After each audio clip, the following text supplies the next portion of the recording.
Donald Trump is all over the place now. He's kind of like dog crap.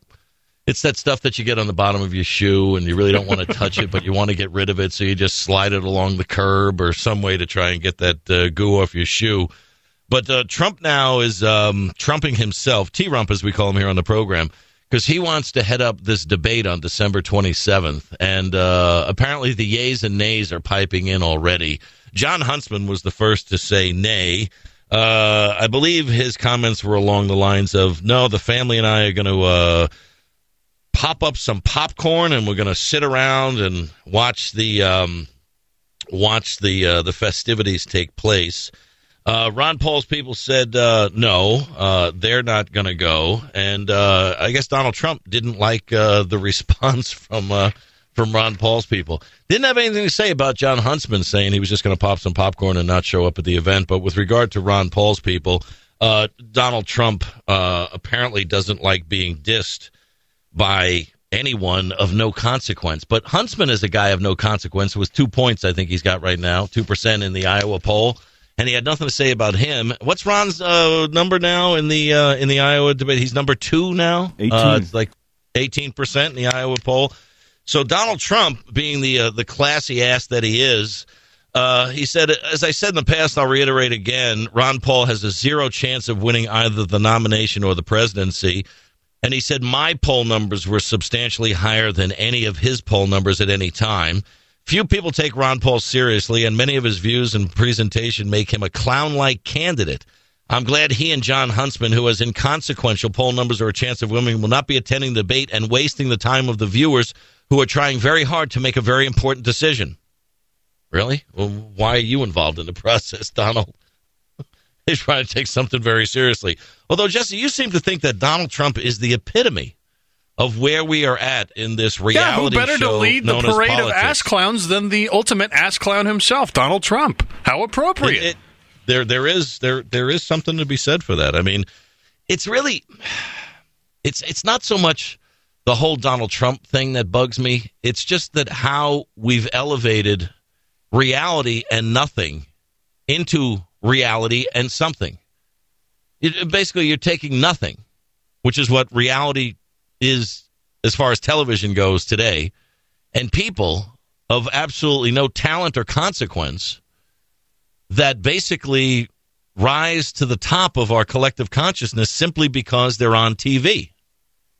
I mean, you look at American Idol, and I hope you live long and prosper if you manage to waste your time with that one, or the X Factor, or whatever. Now it's like they got shows now where the guests sit with their back to the people so you can't see them. Don't want to judge them on their physical appearance, so we're going to sit with our backs to them so we can just judge them on their talent. But it's like it's all just reality all the time. And I guess Donald Trump, good for him in a certain way that he's successful at what he does with his reality show. You're Fired. What's that called? The Apprentice, right. But really more indicative of what we as a society come to look at, the representation of what we think matters and who we think is important, and what they say is of any consequence whatsoever. I mean, as far as Newt Gingrich going to the Trump debate, of course he's going to show up. Newt Gingrich will show up at the opening of an envelope, especially if there's a check attached to it. It's Newt Gingrich is nothing and everything. He's a historian, a professor, a futurist, a globalist, an internationalist, supposed constitutionalist, and he's not. But it's really based upon the star factor, because Newt Gingrich has no campaign infrastructure whatsoever. None. So how does he get to the top of the pile? Same thing as some talent-free guitar player or singer goes on one of these shows, and simply because they're on TV, that somehow they've got something that we think we should be watching. Now think of the beauty, though, of promoting reality. And it's really a reflection of the narcissism that we face or that we're dealing with in the country today. I mean, if you look at American Idol and you say, okay, it's a meaningless, pointless, talent-free show with retread judges that pass judgment on people who have minimal talent, if any. But think of the beauty of the business model. You go around the country and you have tens of thousands of people that you convince could be the next American Idol. They audition them, they tape them, they don't tell them whether they've made the final edit or not. So not only do they watch, their family watches, their friends watch, everybody in their social network watches, whether it's on Twitter or Facebook, and you end up from one with thousands and tens of thousands and hundreds of thousands of people who tune into something because they might have some connection to someone who might marginally have some talent that might be on that show. I mean, it's a brilliant business model to promote nothingness.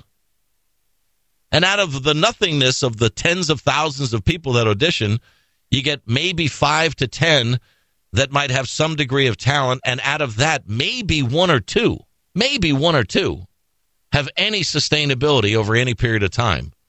You would have to think that you'd maybe want to narrow it down to people who actually have a chance at being American Idol or the next American Idol or the winner of the X Factor or whatever. But this is the same thing we have in politics today. What's the difference between American Idol, the X Factor, and presidential politics today? Is there any difference? And now the fact that you throw Donald Trump into the mix, you've got the Simon Cowell, or the Simon Scowl, we'll call him, or you've got the whoever judging. It's just yet one more face that brings more people to put their eyeballs on the screen to watch this reality show known as Politics in America. And you're basically taking the same, for the most part, talent-free competitors that are getting up there, and each and every week they have an opportunity to overcome some faux pas from the previous week, or some bill they voted on, or some decision they made, or some piece of legislation that they introduced, or some statement that they made. And each and every week is an opportunity for redemption. And then they can rate them. And then you can take a look at who's at the top of the leaderboard on Dancing with the Stars or the X Factor or American Idol. Oh, he had a good week. Oh, he had a bad week, but he's making a comeback. He's at the bottom of the pile. These two, the next not going on. See this, next this. Oh! And then someone gets voted off Presidential Island, and then it's time to move on to who the next surviving four are of the survivor of programs known as presidential politics. Now, there's a place for all of this, I guess, in vetting the candidates. But I think Jesse's right.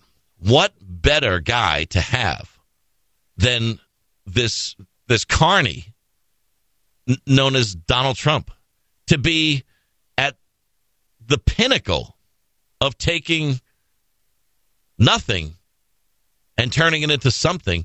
And not only that, but being able to sustain it over this extended period of time. We've got so much focus now on something that's 11 months away. 11 months away. And it's being micromanaged, and we're watching the rehearsals, and we're looking at who's wearing what designer outfit and what color tie, and where they stand on the stage, and are they on the left or are they on the right? Are they in the middle?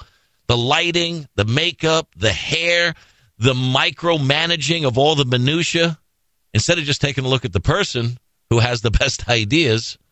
And over time, consistency, to me, is what's important and what ultimately is going to win out. But you see, when you're in a reality show, anything goes. When you can take a look at people that have been on 9 different sides of the same argument, but yet are still in the debate, here's the question I have for you. What is Barack Obama and what is his administration all about? If you were going to categorize him and his administration, are they capitalist? Are they constitutionalist? Are they federalist? Are they communist? Are they socialist? Whatever they are, and I'm going to go with socialists. How do you beat a consistent socialist? And consistency is the thing that you can count on with Obama. You can bet that he is going to work day in and day out to consistently undermine the Constitution, to skirt the rule of law, to not engage with Congress as the law dictates he does, in an effort to overwhelm the system and to lay the body politic to render itself helpless to socialism, which is 60s radical collectivist redistributionist ideology. If anything, Barack Obama has been, whether it's his policies, the people he's associated with, the things that he's written, the intentions that he has with regard to the legislation that he's passed, endorsed, or wants to further embrace, he is a consistent socialist. And how do you beat a consistent socialist? You beat a consistent socialist with a consistent constitutionalist. Now, when you look at consistency, isn't that what's lacking most in the Republican presidential field today? Because in a reality show where you can change your outfits, where you can change whether you're going to sit or stand on the stage, you can change the pace of the song, you can change a lot of things to make it look like you're something other than what you were, and you can make yourself look to be something other than what you really are. But if anything is going to beat a constant socialist, a consistent socialist, a committed socialist, it has to be someone who is constant and committed and someone who is consistent in principles. And someone who's a consistent constitutionalist can beat a consistent socialist every time. The Jerry Doyle Show. Iowa poll, Newt Gingrich. Speaking of consistently inconsistent, 25%. Ron Paul, Mitt Romney, 18 and 16, respectively. Michelle Bachmann, Herman. Oh, never mind Herman. He's gone. Rick Perry, Santorum, 6%. Huntsman at 2%. And did you see who CNN former head is that's teaming up with Newsmax for this Ion debate? Do you know who this guy, Eason Jordan, is and what his past is? Wow. Now they're selling him as a journalist. A little bit different of a background for that guy, too. Got a lot to get to on the program today. Jerry Doyle, stick with me. The Jerry Doyle Show.